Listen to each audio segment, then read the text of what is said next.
विद्यार्थियों की परीक्षा लेने से लेकर उनकी उत्तर पुस्तिकाओं को जांचते हुए अंक पत्रिका तैयार करने और परीक्षा परिणाम घोषित करने जैसे कई शैक्षणिक काम शिक्षकों को अप्रैल माह के दौरान करने पड़ते हैं और इन कामों के लिए पूरा अप्रैल माह भी कम पड़ता है।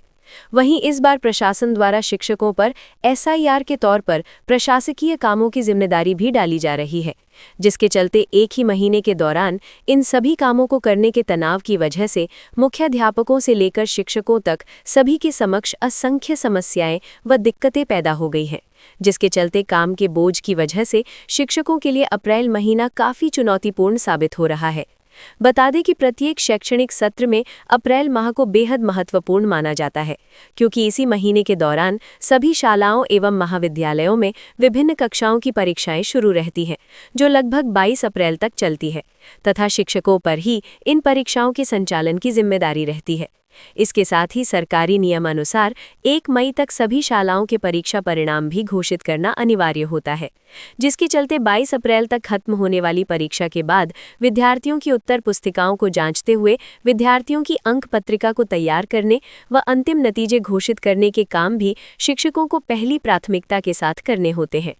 शिक्षा विभाग द्वारा 11, 15 व 22 अप्रैल को मूल्यमापन परीक्षा ली जाने वाली है और इसी दिन राज्य सरकार द्वारा सभी शालाओं में पख पड़ताल भी की जानी है। इसके लिए सरकारी अधिकारियों द्वारा शालाओं को भेंट दी जाएगी। इस पट पड़ताल की जानकारी प्रस्तुत करने की जिम्मेदारी मुख्याध्यापकों को पूरी करनी होगी। अप्रैल माह में ही शालाओं को अगले शैक्षणिक सत्र के प्रवेश के लिए भी प्रयास करने पड़ते हैं, जिसके लिए शिक्षकों को अलग अलग क्षेत्रों में घर घर जाकर विद्यार्थियों का प्रवेश निश्चित करवाना होता है, जिसके लिए विद्यार्थियों के अभिभावकों की मिन्नतें भी करनी पड़ती हैं। इन सभी कामों में बुरी तरह से व्यस्त रहने वाले शिक्षकों पर प्रशासन ने मतदाता सूचियों को अपडेट करने, एसआईआर की प्रक्रिया पर अमल करने और जनगणना करने जैसे 3 कामों की जिम्मेदारी भी सौंपी है।